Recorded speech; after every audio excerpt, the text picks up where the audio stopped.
Hello students, welcome back to the second lecture of reproduction in higher plants. So आज जो हमें सबसे पहले डिस्कस करना है वो डिस्कस करना है स्ट्रक्चर ऑफ फ्लावर. ओके, तो ये जो हमारे फ्लावर्स होते हैं तो फ्लावर के अंदर चार पार्ट होता है. एक होता है कैलिक्स, दूसरा होता है कोरोला, तीसरा होता है एंड्रोशियम एंड गाइनोशियम. ओके, तो ये जो कैलिक्स एंड कोरोला है उसको एसेसरी वॉल्स कहा जाता है एंड एंड्रोशियम एंड गाइनोशियम जो है उसको रिप्रोडक्टिव वॉल्स कहा जाता है. Okay, so all the components of the flower are being inserted into this base and this particular base is been called as thalamus. Okay, and ये जो लंबी सी आपको डंडी दिख रही है उसको हम लोग क्या कहते हैं, stock. Okay, now so when we say calyx, so calyx is a green coloured structure which protects the flower when flower is in a bird condition. तो अगर किसी भी फ्लावर को देखते हैं तो पहले वो बर्ड के जैसा होता है, राइट. तो सबसे पहले क्या खुलता है, उसका कैलिक्स वाला पार्ट खुलता है. तो कैलिक्स वाला पार्ट क्या रहेगा, सबसे बाहर की तरफ रहेगा. एंड कैलिक्स के बाद क्या होता है, कोरोला होता है. सो बच्चों, ये calyx and Corolla directly reproduction में इन्वॉल्व होते नहीं है, बट ये जो कोरोला है जिसको हम कॉमनली पेटल कहते हैं, ये पेटल क्या करता है, इंसेक्ट को अट्रैक्ट करता है. और जब इंसेक्ट फ्लावर के ऊपर आते हैं तो फिर उसके बॉडी के ऊपर जो है वो पोलन ग्रेन अटैच हो जाता है. ओके, सो इसके वजह से क्या बोलेंगे कि ये जो एंड्रोशियम और गाइनोशियम है ये अपने आप में रिप्रोडक्टिव स्ट्रक्चर है and calyx and corolla reproduction में क्या करता है, मदद करता है. ठीक है, now and when we will see the structure of androecium, so androecium has a presence of anther and filament. And ये जो एंथर है, इसी एंथर के अंदर क्या बनता है, पोलन ग्रेन बनता है. And when we say gynoecium, so gynoecium has three component. First one is stigma, style and ovary. और ये जो ओवरी है, इसी ओवरी के अंदर there is a presence of ovule. इसी ओवरी के अंदर क्या प्रेजेंट होता है, ओव्यूल प्रेजेंट होता है. और इसी ओव्यूल के अंदर क्या बनता है, एग बनता है. क्या बनता है, egg. And we already know this egg is been termed as female gamete and this pollen grain has a presence of male gamete. Next topic that we all have to discuss is TS of anther. अब एक चीज हमें याद रखना है कि ये जो एंथर है, एंथर किसका पार्ट है, एग्जैक्टली एंड्रोशियम का हिस्सा है. ठीक है, and anther is a exact location where there is a formation of pollen grain. But अगला क्वेश्चन ये है कि इस एंथर को बनाता कौन है. So in plant there is a presence of archesporial cells. क्या बोला मैंने, आर्कीस्पोरियल सेल्स. तो ये जो आर्कीस्पोरियल सेल्स हैं, these archesporial cells differentiate to form sporogenous tissue. फिर से एक बार रिपीट करते हैं कि ये एंथर को बनाता कौन है, एंथर को बनाने में मदद करता है आर्कीस्पोरियल सेल्स. ओके, और ये जो आर्कीस्पोरियल सेल्स है वही डिफरेंशिएट होकर क्या बना रहा है, स्पोरोजिनस टिश्यू. तो नाम में ही क्या लिखा है, स्पोरोजिनस. क्या लिखा है बच्चों नाम में, स्पोरोजिनस. ठीक है, तो स्पोरोजिनस का मतलब होता है कि ये वो सेल्स हैं जो क्या बनाएंगे, स्पोर बनाएंगे. ठीक है, अब commonly pollen grains are called as microspore. Pollen grain को क्या बोलेंगे हम लोग, माइक्रोस्पोर. ठीक है, तो हमें ये पता चल गया कि ये जो माइक्रोस्पोर है उसको बनाने वाला टिश्यू क्या है, स्पोरोजिनस सेल्स. बराबर है. और ये जो स्पोरोजिनस सेल्स है वो किससे बनता है, आर्कीस्पोरियल सेल से. कौन से सेल से बनता है, आर्कीस्पोरियल सेल से बनता है. ओके, चलो, so now let's discuss the structure of TS of anther. So when we say TS of anther, it has a presence of 4 layer. तो सबसे पहला वाला जो लेयर है, उस पहले वाले लेयर का नाम क्या है, एग्जैक्टली एपिडर्मिस. क्या नाम है इसका, एपिडर्मिस. ठीक है, तो ये जो एपिडर्मिस है उसका सबसे पहला कीवर्ड क्या याद रखना है कि ये जो है वो अपने आप में आउटर मोस्ट लेयर है। कौन सा लेयर है? आउटर मोस्ट लेयर, बराबर है। ये समझा मैं क्या बोल रहा हूं? Now next part. अब ये जो एपिडर्मिस है ये अपने आप में किससे बना होता है? ये जो एपिडर्मिस है वो अपने आप में फ्लैट सेल्स से बना है। कौन से सेल्स से बना है? फ्लैट सेल्स से बना है। And they all are protective in function, मतलब ये क्या प्रोवाइड करेगा? प्रोटेक्शन प्रोवाइड करेगा, प्रोटेक्टिव इन फंक्शन। नाउ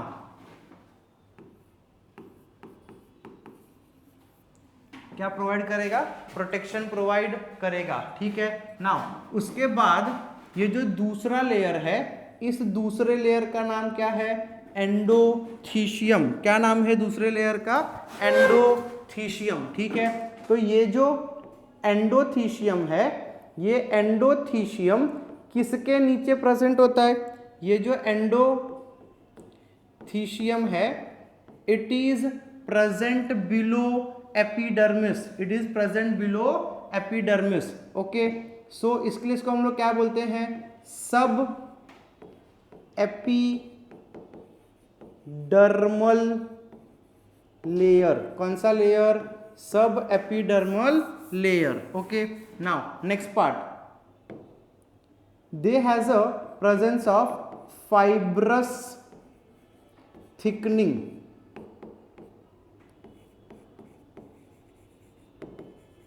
क्या होता है इसके अंदर? फाइब्रस थिकनिंग होता है। And these endothecium cells are also hygroscopic. कैसा होता है ये? हाइग्रोस्कोपिक, मतलब ये किसको एब्जॉर्ब करता है? मॉइस्चर को एब्जॉर्ब करता है, जिसके वजह से एंथर जब मैच्योर हो जाएगा तो वो एंथर को ब्रेक होने में मदद मिलता है। This endothecium is also hygroscopic in nature. अब जब ये हम लोग टीएस ऑफ एंथर देख रहे हैं ना, तो ये जो पूरा का पूरा पार्ट आपको दिख रहा है, तो ये पूरा का पूरा जो ग्रीन वाला पार्ट है ना, वो किसको रिप्रेजेंट कर रहा है? एंडोथीशियम को रिप्रेजेंट कर रहा है। बट एट 4 प्लेसेस, मतलब 4 जगह पर ये एंडोथीशियम जो है ना वो पीछे की तरफ कन्वर्ज हो गया। मतलब ये जो है वो किस तरफ चला गया? पीछे की तरफ चला गया, जिसके वजह से बीच में क्या बन गया? स्पेस बन गया, ओके। और ये जो स्पेस बीच में क्रिएट हुआ, उसी स्पेस को हम लोग क्या कहते हैं? Pollen groove. क्या कहते हैं बच्चों उसको हम लोग? Pollen groove. So groove is basically, ये अपने आप में कैसा है? सैक लाइक स्ट्रक्चर है। कैसा स्ट्रक्चर है? सैक लाइक स्ट्रक्चर है, जिसके अंदर क्या होता है? हमारा स्पोरोजिनस टिश्यू प्रेजेंट होता है, ठीक है। नाउ नेक्स्ट पार्ट, अभी ये जो पोलन ग्रूव है, उस पोलन ग्रूव के अंदर जो मेन पैरेन्काइमेटस सेल है उसको हम कहते हैं टपेटम। क्या कहते हैं इसको हम लोग? Tapetum, okay. तो ये जो टपेटम है, ये टपेटम अपने आप में कौन से सेल से बना है?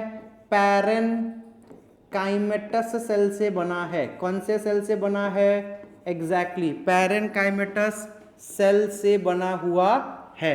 एंड इसका जो मेन फंक्शन है टपेटम का, इसका मेन फंक्शन ये है, it provides nourishment.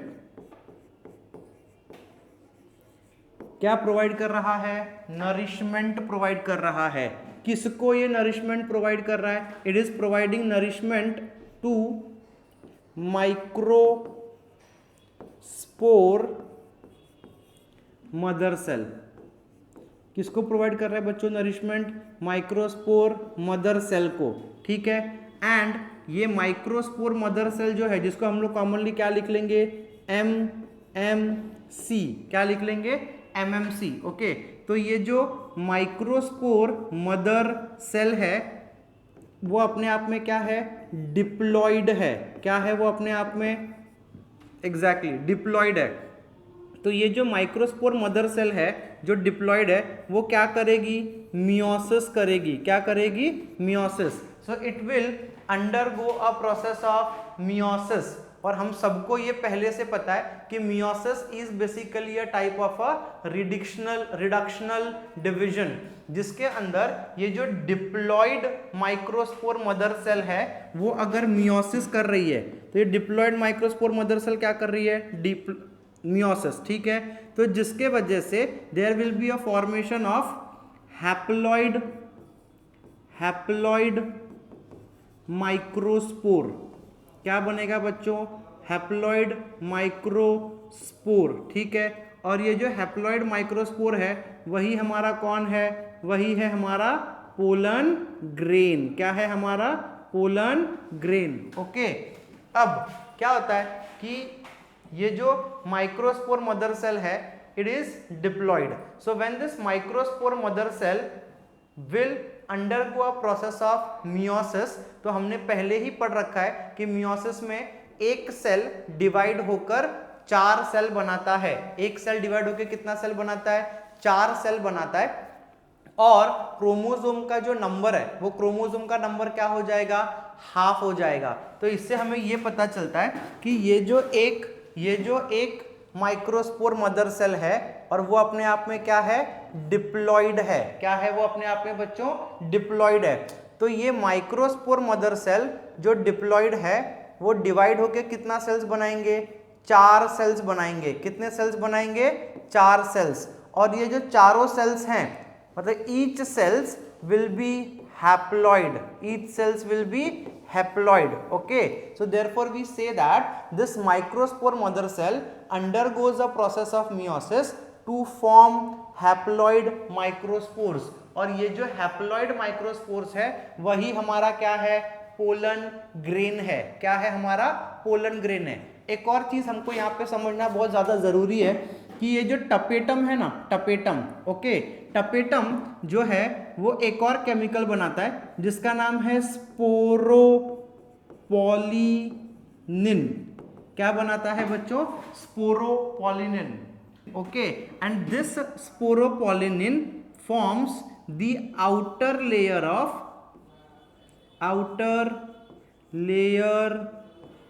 Of pollen grain. किसका आउटर लेयर बना रहा है, पोलन ग्रेन का आउटर लेयर बनाता है, ठीक है। चलो सो एक बार फिर से क्विकली रिकैप कर लेते हैं। तो हमने क्या बोला कि ये जो हमारा टीएस ऑफ एंथर है, ओके, इसके अंदर कितना लेयर है, 4 लेयर है। सबसे बाहर के लेयर का नाम क्या है, एपिडर्मिस। क्या नाम है, epidermis. So this epidermis is outer layer. कौन से सेल से बना है, वेरी गुड, फ्लैट सेल से बना है। इसका मेन फंक्शन क्या होता है, प्रोटेक्शन। दूसरा लेयर कौन सा है, एंडोथीशियम। एंडोथीशियम किसके नीचे प्रेजेंट होता है, एपिडर्मिस के नीचे प्रेजेंट होता है। देन ये जो एंडोथीशियम का लेयर है they show a presence of fibrous thickening, okay, and they are hygroscopic in nature. अब ये एंडोथीशियम 4 जगह पर पीछे की तरफ गया है। कितने जगह पे पीछे की तरफ गया है, 4 जगह पे पीछे की तरफ गया है, जिसके वजह से क्या बन गया हमारा, पोलन ग्रूव। क्या बन गया हमारा, पोलन ग्रूव। और उस पोलन ग्रूव के अंदर क्या होता है, in that pollen groove there is a presence of tapetum, okay. और ये टपेटम कौन सा सेल है, एग्जैक्टली पैरेनकाइमेटस सेल है। इसका मेन फंक्शन क्या होता है, नरिशमेंट प्रोवाइड करना। किसको नरिशमेंट प्रोवाइड करता है, माइक्रोस्पोर मदर सेल को। अब ये जो माइक्रोस्पोर मदर सेल है वो क्या होती है, डिप्लॉयड। अब ये diploid microspore mother cells it will undergo a process of meiosis to form microspore, and this microspore is nothing but exactly pollen grain. तो एक माइक्रोस्पोर मदर सेल मियोसिस करके कितना पोलन ग्रेन बनाएगी, 4 पोलन ग्रेन बनाएगी, ठीक है। तो ये हमारा मेन पार्ट था। अब एक और चीज हमें देखना यहाँ पे जरूरी है कि ये जो हमारा टीएस ऑफ एंथर है, ठीक है, तो ये टीएस ऑफ एंथर में 2 पोलन ग्रूव के बीच में एक लेयर होता है, and that particular layer is called as middle layer. कौन सा लेयर, एग्जैक्टली मिडल लेयर। तो ये जो मिडल लेयर है, ये मिडल लेयर 2 पोलन ग्रूव के बीच में होता है, and slowly as anther gets mature, जैसे जैसे एंथर मैच्योर होगा तो ये जो मिडल लेयर है ना, ये मिडल लेयर क्या हो जाता है, डीजनरेट हो जाता है। क्या हो जाता है, डीजनरेट हो जाता है। तो हम लोगों ने क्या देखा कि दो पोलन ग्रुव के बीच में कौन सा लेयर प्रेजेंट था, मिडल लेयर प्रेजेंट था बच्चों। कौन सा लेयर प्रेजेंट था, मिडल लेयर। ओके, अब ये मिडल लेयर क्या होगा, it will get degenerated,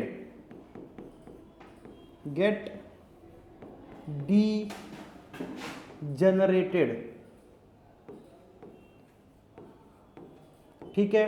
तो जैसे ही एंथर मैच्योर हो जाता है, तो एंथर मैच्योर होने के बाद जब तक ये एंथर मैच्योर हो जाएगा तो ये मिडल लेयर क्या हो जाएगा, डीजनरेट हो जाएगा। ठीक है, okay.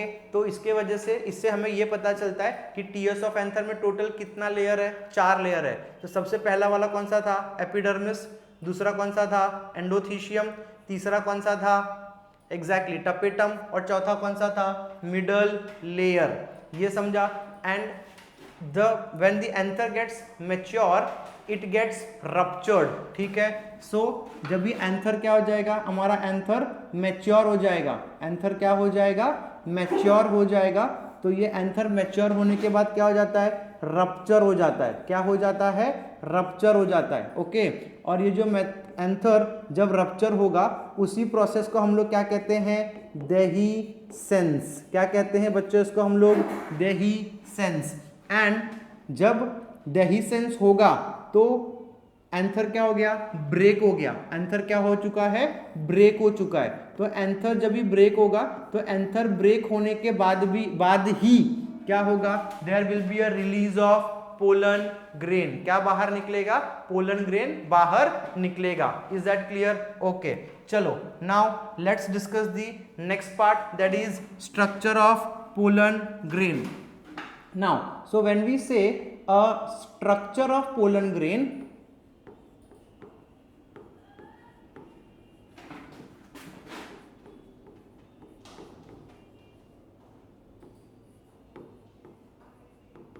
Structure of pollen grain, तो हमें यह समझना है कि पोलन ग्रेन के अंदर टोटल 2 लेयर होता है। कितना लेयर होता है, 2 layer.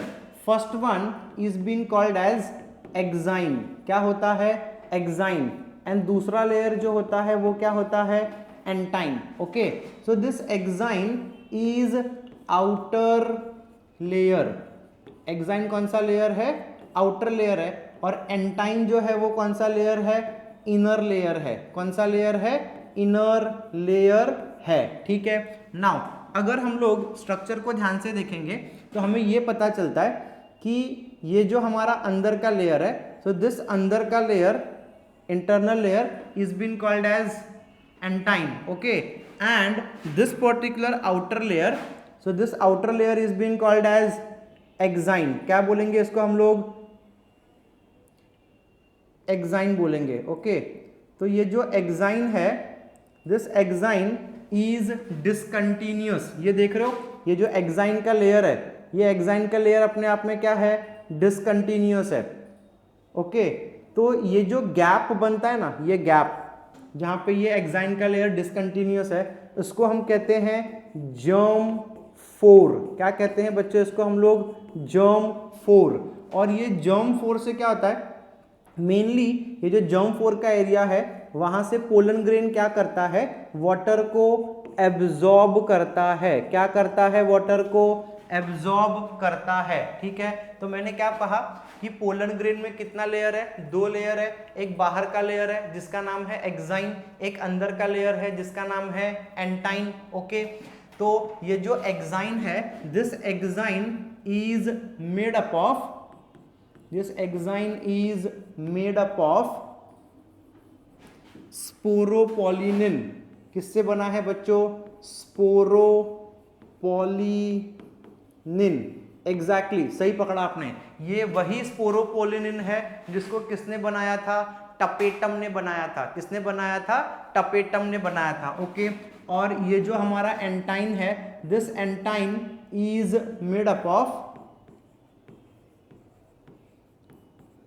Of cellulose and pectin किससे बना है बच्चों? ये सेल्यूलोज एंड पेक्टिन से बना हुआ है, ठीक है, ये समझा। अब देखो ये जो स्पोरोपोलिनिन है ना, इसकी एक बहुत खास बात है। खास बात ये है कि ये अपने आप में ना बायोलॉजिकली इनर्ट होता है। क्या होता है? ये अपने आप में इनर्ट होता है। इनर्ट होता है इसका मतलब क्या? ये किसी भी चीज के साथ रिएक्ट करता नहीं है, और जब ये किसी भी चीज के साथ रिएक्ट नहीं करेगा तो ना तो सड़ेगा, ना तो गलेगा, ना तो खराब होगा। इसके वजह से जो पोलन ग्रेन्स हैं उनके जो वायबिलिटी है वो क्या होती है? बहुत ही ज्यादा लंबी होती है। ओके, तो जिसके वजह से पोलन ग्रेन जो है वो बहुत लंबे वक्त तक जिंदा रह सकते हैं। तो ये पॉइंट आपको याद रखना है कि because of sporopollenin pollen grains are non biodegradable. क्या बोला मैंने? Because of sporopollenin pollen grains are non biodegradable, because sporopollenin क्या है? अपने आप में इनर्ट है। अब स्पोरोपोलिनिन अपने आप में इनर्ट है तो ना तो वो सड़ सकता है, ना तो वो खराब हो सकता है। इसके वजह से उसका वायबिलिटी क्या है? बहुत ही लंबा होता है। ओके, और एक चीज, अब मैंने ये बताया आपको कि ये एक्साइन और एंटाइन के बीच में गैप है, एंड ये जो गैप है उस गैप को हम क्या कहते हैं? जर्म पोर। और इस जर्म पोर जो है वहां से मेनली क्या आता है? पोलन ग्रेन में वाटर का एब्जॉर्प्शन होता है, ठीक है। नाउ अब on the basis of number of germ pore again pollen grains are categorized into two group, ठीक है। First one is monoporate. क्या बोला मैंने? मोनोपोरेट। अगर जर्म पोर का नंबर क्या है? सिर्फ एक है, मतलब पूरे पोलन ग्रेन में सिर्फ एक ही जर्म पोर है, तो वो पोलन ग्रेन को हम लोग क्या बोलेंगे? मोनोपोरेट। ओके, और जनरली मोनोकॉट जो होते हैं, मोनोकॉटिलिडॉन, तो ये मोनोकॉटिलिडॉन के अंदर सिर्फ एक ही जर्म पोर होता है, इसके लिए उनको क्या कहा जाता है? मोनोपोरेट। ओके, एंड दूसरा ग्रुप जो है दैट इज ट्राइपोरेट। अब नाम में ही क्या लिखा है बच्चों? Exactly try. ट्राई मतलब कितना हो गया? 3। ओके, तो इसके अंदर कितना जर्म पोर होगा? 3 जर्म पोर होगा, ठीक है। तो जो डाइकॉट होते हैं, ठीक है, डाइकॉट मतलब डाइकॉटिलिडोनस प्लांट, तो उनके अंदर क्या होता है? 3 जर्म पोर होता है। Okay, now next part is development of male gametophyte. अब हमें यह समझना है कि डेवलपमेंट ऑफ मेल गैमेटोफाइट का जो कंप्लीट प्रोसेस है ना, उसके अंदर 2 स्टेजेस होते हैं। ओके, पहला स्टेज होता है बिफोर पॉलिनेशन का। बिफोर पॉलिनेशन मतलब क्या? अभी पोलन ग्रेन जो है वो कहाँ पे है? वो उसी फ्लावर पे है जहां पे वो डेवलप हुआ था। That means pollen grain is present on the anther. And the second stage is after pollination, मतलब वो अब कहाँ पहुंच चुका है? Stigma of other flower. तो उससे पहले हम ये समझ लेते हैं कि what is basically a pollination. Okay, so pollination is transfer of pollen grain from anther to stigma. मतलब पोलन ग्रेन अपने मदर फ्लावर के एंथर से निकलकर दूसरे फ्लावर के स्टिग्मा पर जाता है। इसी को हम क्या कहते हैं? Pollination. So pollination is transfer of pollen grain from anther to stigma. Okay, अब ये जो प्रोसेस है ये काफी लंबा प्रोसेस है, तो एक एक करके स्टेप वाइज हम इसको डिस्कस करेंगे। ओके, तो सबसे पहले जो हम यहाँ पर देख रहे हैं वो हम क्या देख रहे हैं? स्ट्रक्चर ऑफ पोलन ग्रेन को देख रहे हैं। तो अभी जस्ट हमने क्या देखा? अभी जस्ट हमने पोलन ग्रेन का स्ट्रक्चर देखा था, तो फटाफट एक बार रिवाइज कर देते हैं उसको। तो पोलन ग्रेन के बाहर के लेयर को क्या बोलेंगे? Exactly exine. अंदर वाले को क्या बोलेंगे? Very good, that is एंटाइन। Okay, तो बाहर का लेयर क्या हो गया? एक्साइन। अंदर का लेयर क्या हो गया? एंटाइन। अंदर बीच में क्या प्रेजेंट है? बीच में जो ये है वो क्या है? उसका न्यूक्लियस है, ठीक है। And there is a presence of a fluid and that fluid is called as cytoplasm. Okay, अब क्या होगा कि ये जो न्यूक्लियस है, this particular nucleus is undergoing a process of division, मतलब ये न्यूक्लियस अपने आप में क्या होगा, डिवाइड होगा, और न्यूक्लियस के डिवाइड होने के वजह से दो न्यूक्लियस बन जाएंगे, राइट, एंड बीच में ये एक साइटोप्लाज्म का बाउंड्री बन जाएगा। तो हम ये कह सकते हैं कि ये जो पोलन ग्रेन के अंदर का स्ट्रक्चर है, it is splitting to form two nucleus, या फिर हम ये कह सकते हैं it is splitting to form two cells. First cell is called as vegetative cell and the another cell is called as generative cell. पहले cell को हम लोग क्या बोलेंगे, वेजिटेटिव सेल, एंड दूसरे सेल को हम लोग क्या बोलेंगे, generative cell. Okay, so vegetative cell अगर हम दोनों को देखें तो कौन सा सेल हमको देखने में बड़ा दिख रहा है, एग्जैक्टली तो ये जो वेजिटेटिव सेल होता है, this vegetative cell has large amount of cytoplasm, it has a large food reserve and it has a large size of vacuole. But whereas when we say generative cell, so this is generative cell has large nucleus, less amount of cytoplasm and less amount of food reserve. Okay, अब जब ये vegetative cell और generative cell बन चुका है, इसी वक्त अब एंथर के अंदर क्या होगा, इसी वक्त एंथर के अंदर होगा देहीसेंस का प्रोसेस। क्या बोला मैंने, कौन सा प्रोसेस होगा, देहीसेंस का प्रोसेस। तो ये जो देहीसेंस का प्रोसेस है वो मैंने आपको अभी एक्सप्लेन किया है ना। तो what is dehiscence, rupture of anther at the time of maturity, मतलब अभी एंथर क्या हो चुका है, रप्चर हो चुका है, मतलब एंथर टूट गया है और पोलन ग्रेन बाहर निकल रहा है। तो ये जो पोलन ग्रेन बाहर निकल रहा है, तो ये पोलन ग्रेन अब क्या होगा, there will be a process of pollination, and इसी स्टेज के बाद ये आफ्टर पॉलिनेशन वाला स्टेप शुरू होता है। मतलब ये जो हमारा पोलन ग्रेन है, ठीक है, तो ये जो हमारा एंथर का स्ट्रक्चर था, ये हमारा एंथर का स्ट्रक्चर था, राइट। तो ये जो हमारा एंथर है, वो एंथर हमारा क्या हो गया, अभी ब्रेक हो गया है ना। तो एंथर ब्रेक होने के वजह से क्या बाहर निकल गया, एग्जैक्टली ये पोलन ग्रेन बाहर निकल गए।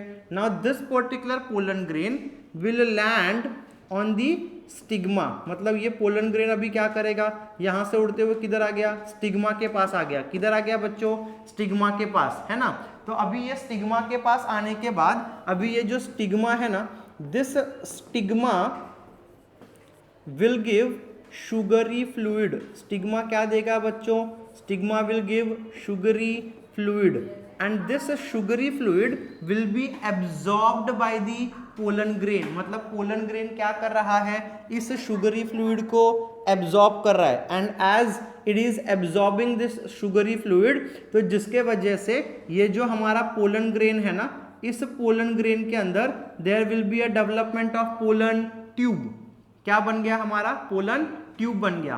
तो ये जो हमारा वेजिटेटिव सेल था, ये वेजिटेटिव सेल अभी क्या होगा, उसी के अंदर नीचे गिर जाएगा। ओके, एंड वेजिटेटिव सेल के नीचे जाने के बाद कौन सा सेल नीचे जाएगा, जनरेटिव सेल नीचे जाएगा, ठीक है। बट अभी एक चीज सुनो, यहाँ पे एक चीज हमको समझना है, एंजियोस्पर्म के अंदर ना दो ग्रुप होता है। एक ग्रुप ऐसा होता है कि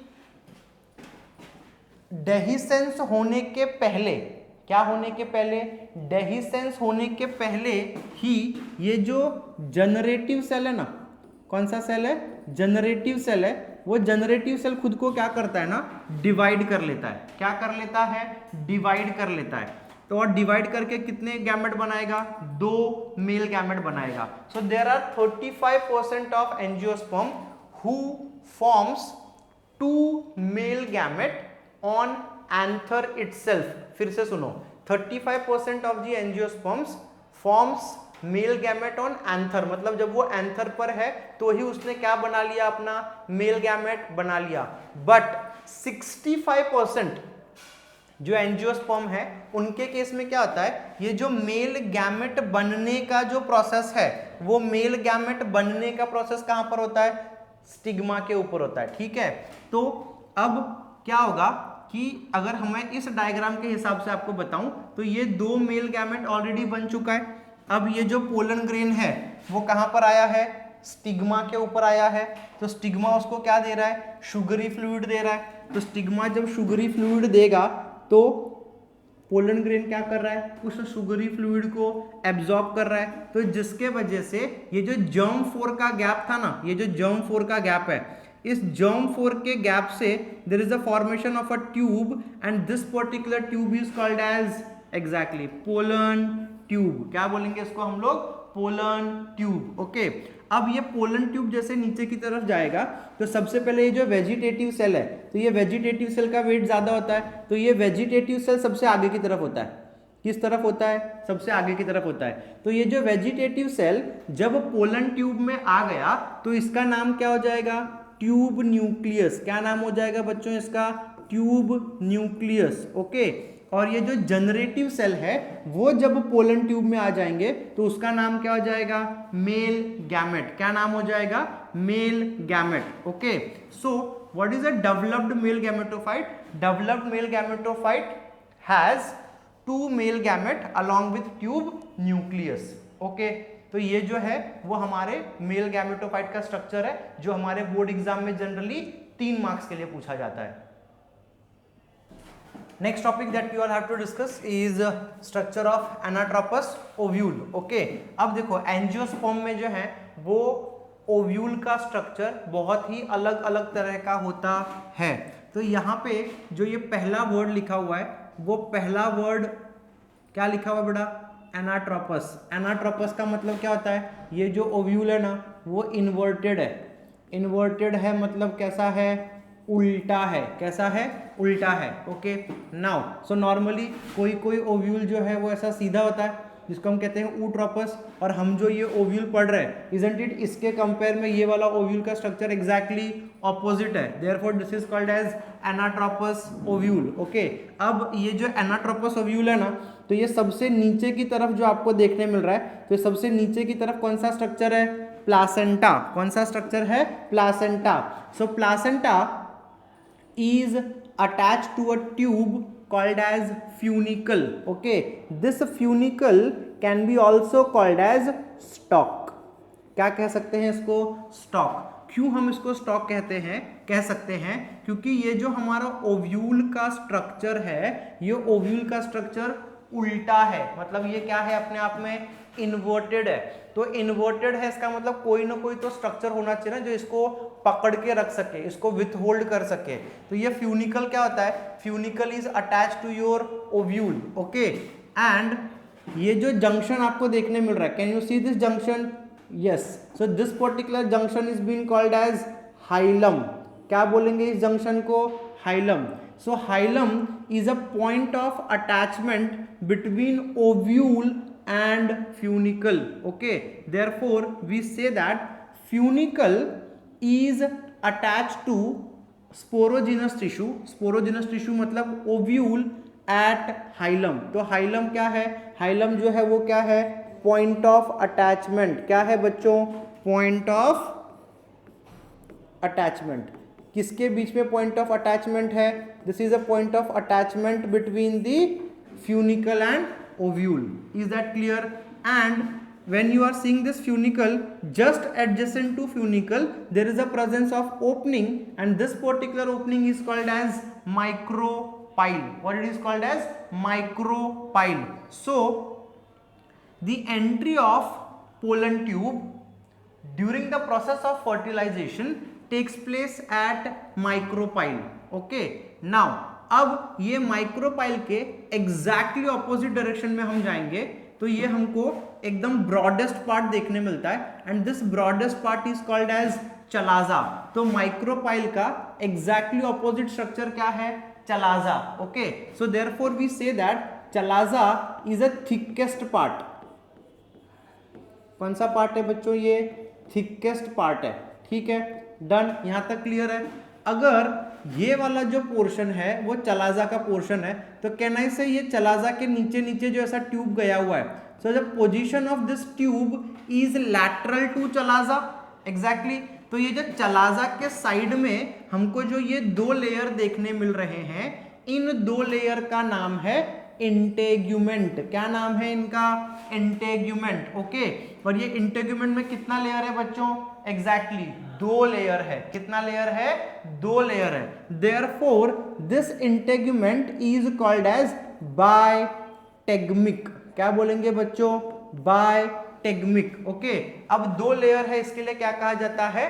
बायटेगमिक। एंड ये जो इंटेग्यूमेंट है ना, ये बहुत ही इंपॉर्टेंट लेयर होता है। क्यों ये बहुत इंपॉर्टेंट लेयर होता है? बिकॉज फर्टिलाइजेशन होने के बाद जब पूरा का पूरा एम्ब्रियोजेनेसिस हो जाएगा, तो एम्ब्रियोजेनेसिस होने के बाद सीड बनता है, राइट? और सीड के अंदर 2 लेयर होते हैं। Outer layer is called as testa and inner layer is called as tegmen. Okay, तो ये जो टेस्टा और टेगमेन है, किसका पार्ट है? वो सीड का पार्ट है। उसको कौन बनाता है? इंटेग्यूमेंट बनाता है। ठीक है, तो इसके वजह से ये याद रखना कि ये इंटेग्यूमेंट का रोल सिर्फ ओव्यूल में नहीं है, इस इंटेग्यूमेंट का रोल सीड के अंदर भी होता है। So what is the positioning of integument? Integument is lateral to your chalaza. Chalaza के साइड में ये प्रेजेंट होता है। ओके, नाउ अब हम चलाजा के नीचे की तरफ देखेंगे तो हमको जो है ना पैरेन्काइमेटस सेल देखने मिल रहा है। कौन सा सेल देखने मिल रहा है? Parenchymatous cell. ओके, और हम सबको पहले से पता है कि ये जो पैरेन्काइमेटस सेल है उसका काम क्या होता है? नरिशमेंट प्रोवाइड करना। तो ये जो पैरेन्काइमेटस सेल है जो नरिशमेंट प्रोवाइड करेगा उसका नाम क्या है? न्यूसेलस। क्या नाम है इसका? न्यूसेलस। और ये न्यूसेलस किसको नरिशमेंट देता है? तो ये न्यूसेलस जो है ना एग अपैरेटस को नरिशमेंट देता है। किसको नरिशमेंट देता है? एग अपैरेटस को।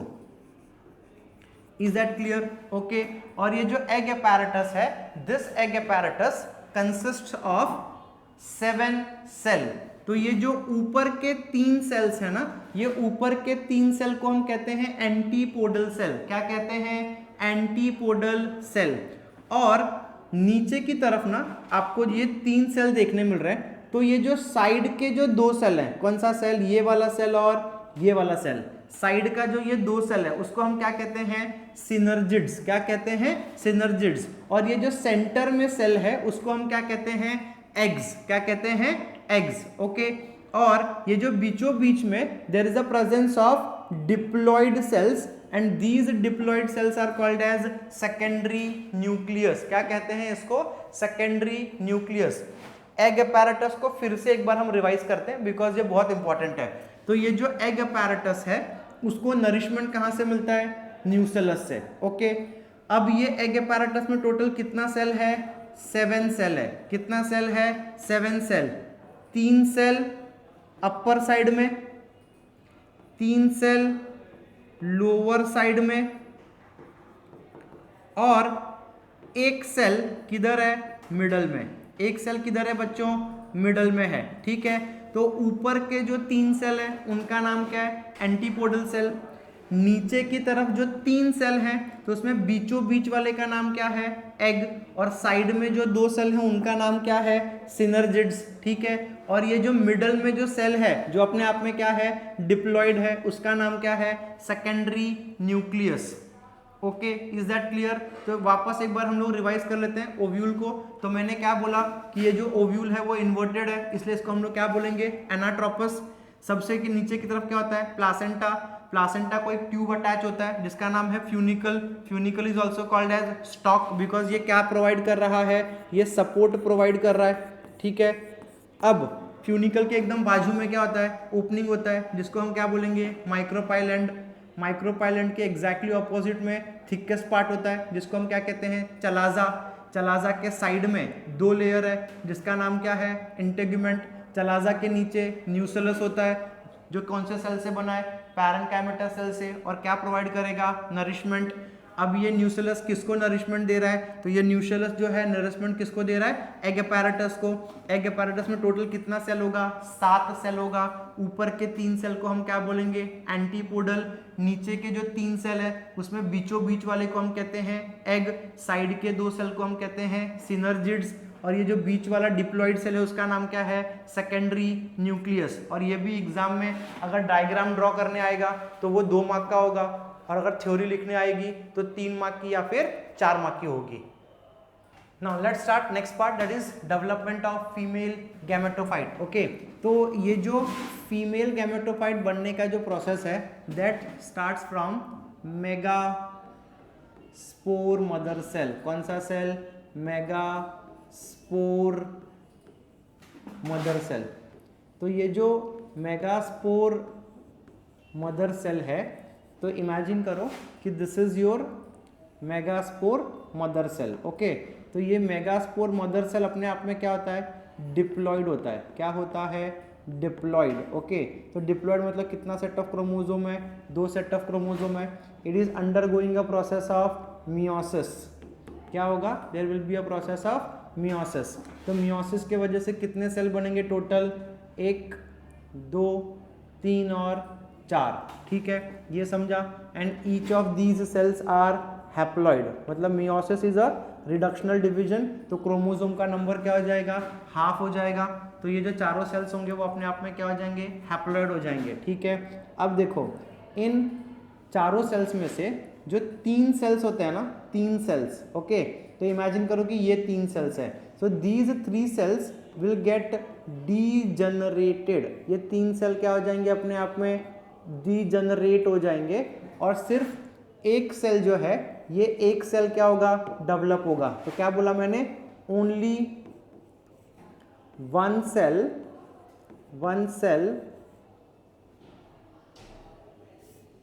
only one cell will develop as functional megaspore, as functional megaspore. ठीक है, ये क्लियर है। तो अभी ये जो फंक्शनल मेगास्पोर है, यही आगे जाकर हमारा क्या बनाने वाला है? ओव्यूल बनाने वाला है। क्या बनाने वाला है? आगे जाके यही हमारा ओव्यूल बनाने वाला है। तो अभी ये जो फंक्शनल मेगास्पोर है, so that is basically haploid. ये क्या है अपने आप में बच्चों? हैप्लॉइड है, बराबर है। सो क्या है अपने आप में? ये हैप्लॉइड है। ठीक है, so it will undergo a 3 consecutive mitosis, मतलब वो 3 बार क्या करेगा? माइटोसिस करेगा। So if there will be a first cycle of mitosis, तो एक न्यूक्लियस डिवाइड होकर कितना बनेगा? 2। फिर जब सेकेंड माइटोसिस होगा तो 2 न्यूक्लियस कितना बन जाएगा? 4। फिर थर्ड टाइम जब माइटोसिस होगा तो 4 न्यूक्लियस कितना बन जाएगा? 8। Got my point? तो एक एक करके मैं फटाफट आपको दिखा देता हूँ। तो ये फर्स्ट माइटोसिस हुआ, तो फर्स्ट माइटोसिस होने के वजह से ये कितना बन गया? 1 का 2। एक न्यूक्लियस डिवाइड होकर कितना न्यूक्लियस बन गया? 2। फिर जब ये सेकेंड वाला हो रहा है, तो सेकेंड वाले के केस में क्या होगा? ये जो 2 है वो कितना बन जाएगा? 4। ठीक है, अब ये जो थर्ड वाला है, तो ये थर्ड वाले के केस में क्या होगा? ये जो 4 है वो टोटल कितना बन जाएगा? 1 2 3 4, 1 2 3 4, मतलब 4 से कितना हो जाएगा? 8। तो याद रखना है, first cycle of mitosis 1 nucleus will divide two form 2, second 2 का 4 और 4 का 8। ठीक है, तो टोटल कितना बन गया अभी न्यूक्लियस? 8 न्यूक्लियस बन गया। ठीक है, अभी इस 8 न्यूक्लियस में से ऊपर के तरफ जो 4 न्यूक्लियस हैं, और ये जो नीचे की तरफ भी जो 4 न्यूक्लियस है, ऊपर के तरफ से 1 न्यूक्लियस और नीचे के तरफ से 1 न्यूक्लियस इधर सेंटर में आ रहा है। किधर आ रहा है? सेंटर में आ रहा है। ठीक है, तो जिसके वजह से सिचुएशन अभी क्या हो गया? सिचुएशन ये हो गया कि अब ऊपर की तरफ 3 न्यूक्लियस है, नीचे की तरफ भी कितना न्यूक्लियस है? 3 न्यूक्लियस है, और सेंटर में कितना न्यूक्लियस हो गया? 2 न्यूक्लियस हो गया। M I clear? ओके, चलो। So after this there will be a process of cytokinesis, मतलब ये जो न्यूक्लियस हैं वो अपना अपना साइटोप्लाज्म बना रहे हैं। तो इसका एक साइटोप्लाज्म बनेगा, इसका एक बनेगा, इसका एक बनेगा। तो ऊपर की तरफ कितने सेल बन गए? अब 3 सेल। Very good. और इनको हम क्या बोलेंगे? Antipodal cell. कौन सा सेल बोलेंगे? Antipodal cell. अब बीच में भी साइटोप्लाज्म बनेगा, तो बीच वाले सेल को हम लोग क्या बोलेंगे? Secondary nucleus. क्या बोलेंगे बच्चों? Secondary nucleus. अब ये जो अब नीचे की तरफ जो ये सेंटर वाला सेल है वो हमारा क्या बन जाएगा? एग बन जाएगा। क्या बन जाएगा? एग। और साइड में जो ये 2 सेल्स हैं, इन 2 सेल्स को हम लोग क्या बोलेंगे? सिनर्जिड। क्या बोलेंगे इसको हम लोग? सिनर्जिड्स। Am I clear? अभी ये जो सिनर्जिड्स है they are haploid but they are not fertile, only egg is fertile, मतलब ये एग ही जो है वो क्या कर सकता है, जाइगोट बना सकता है। ये सिनर्जिड्स के साथ अगर पोलन मेल गैमेट का अगर फ्यूजन हो गया तो भी जाइगोट बनने वाला नहीं है। ओके, तो इसके वजह से हम क्या बोलेंगे कि एग जो है सिर्फ वही जाइगोट बना सकता है। So when you will calculate there is a formation of 7 cell. Total कितना सेल है बच्चों, 7 cell, and how many nucleus are there, 8 nucleus. तो इसके वजह से हम क्या कहते हैं, female gametophyte is 7 celled and 8 nucleated structure. Okay, तो ये याद रखो कि टोटल कितना सेल है, 7 सेल। ओके, और न्यूक्लियस कितना है, 8। Is that clear? ओके।